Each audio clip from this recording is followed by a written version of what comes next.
Hey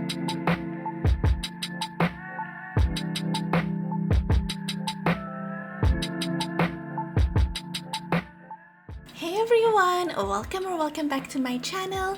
Today we're gonna be setting up our bullet journal for the month of April, and my theme is going to be inspired by the video game called Harvest Moon. Now I know this theme might not look like the easiest to recreate, but I'll be sharing a lot of tips on how I set up each page and how I create my layouts and other general tips about creating a bullet journal theme.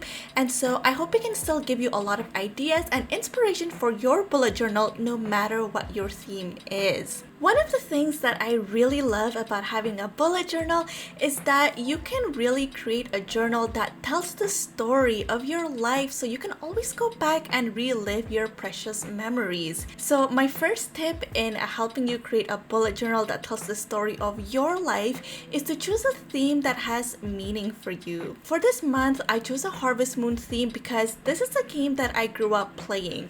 It holds so much memories from my childhood, and even just drawing these images for my spread, I felt really nostalgic. I can't wait to go back in a couple of years and look back at this bullet journal theme that I did and really be able to relive all of these memories that is really close to me. And that's one of the ways that I really like to choose a theme for my bullet journal, so that it can tell the story of my life. One of my favorite things to put next to my cover page is a quote page, and I feel that a quote page really helps you feel motivated to start the new month. Another way for you to customize your bullet journal to tell the story of your life is to choose a quote that is really meaningful or empowering for you as well. This month, I decided to choose the quote from Artidote that I saw on Twitter. It reads, "No one is supposed to understand your calling. It wasn't a conference call." The second I read that quote, it really got stuck in my head for days, and it really shifted my perspective on a lot of things. So if there's a quote that really empowers you, feel free to add it in your bullet journal. Who knows, maybe your future self is gonna love that quote just as much. So the next page in my bullet journal is going to be a mindfulness tracker and a mid-month check-in.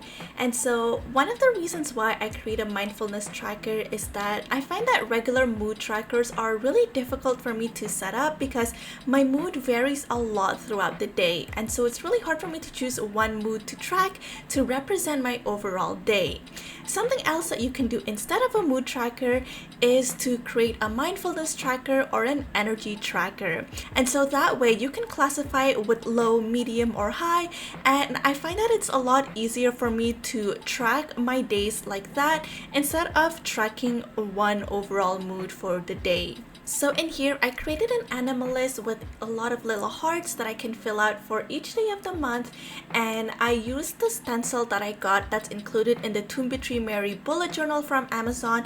And if you're wondering whether that Amazon bullet journal is worth buying, definitely check out this other video that I created dedicated to talking about all of the details and features of that bullet journal, and I'll link that in the video description below as well. Right under my mindfulness tracker, I'm also going to create a mid-month check-in. Now, in all of my previous bullet journal themes, I always create a monthly review page for the end of the month, but this month I also really wanted to have something at the middle where I can kind of just sit down and reflect on how my month is going so far. I think it's really helpful to be able to just have that time to kind of reflect for yourself. And previously, I created this mindfulness check-in and every single one of my weekly spreads, so it's completely up to you how frequently you want to journal, if you want to have this mindfulness journaling once a week, once a month, or even twice a month.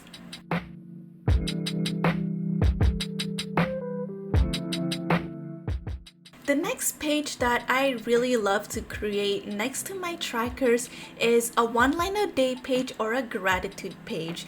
This is so helpful for me because if I notice that there's a trend that certain days I'm feeling really good or have really low energy, I can just look to the page right next to it and see what was happening for me in that day. And it really helps to give you a clear indication of your own personality, what you like, what you don't like, and a lot of the little patterns that we might not notice in our day-to-day lives, but it's easier to notice if you have a visual tracker for it. So here, I'm going to be focusing on a gratitude page because I do want to focus more on practicing gratitude and having a more abundance mindset. And it's very simple. You're just gonna write a line for each day of the month, and in that line you can feel free to write one thing that you're grateful for.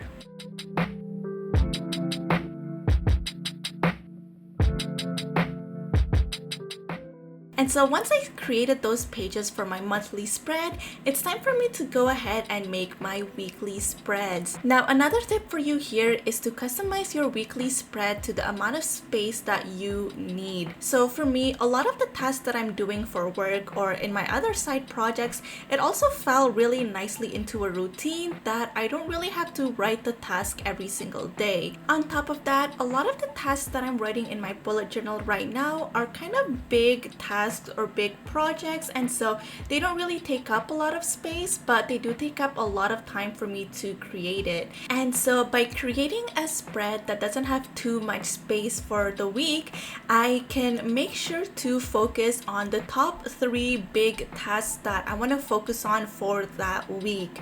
And so something that I noticed previously is that whenever I created a spread that has way too much space, I would have the instinct to fill up the page with more and more tasks. And then because there's so much tasks in that spread, I get so overwhelmed and I end up feeling really bad about myself if I can't get through all of the things that I put on that list. And so that's one of the reasons why it's really great for you to customize your bullet journal weekly spreads to the amount of space that you need.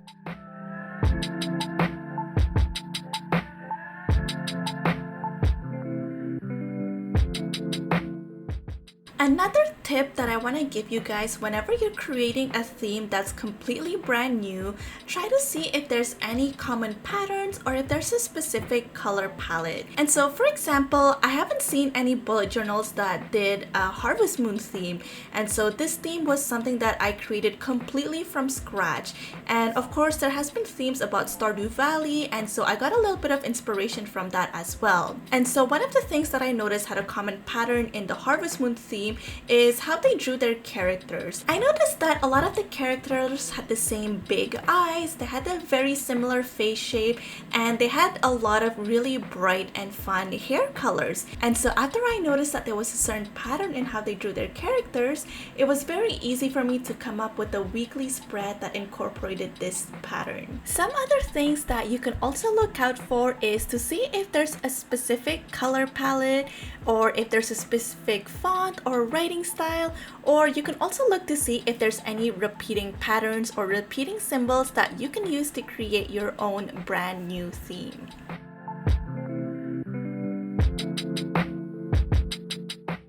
After I'm done creating my weekly spreads, the next page that I love to create in my monthly bullet journal is a monthly review page. Now, I really love having this page because it allows me to reflect on all of the little wins or even the challenges that I had throughout the month.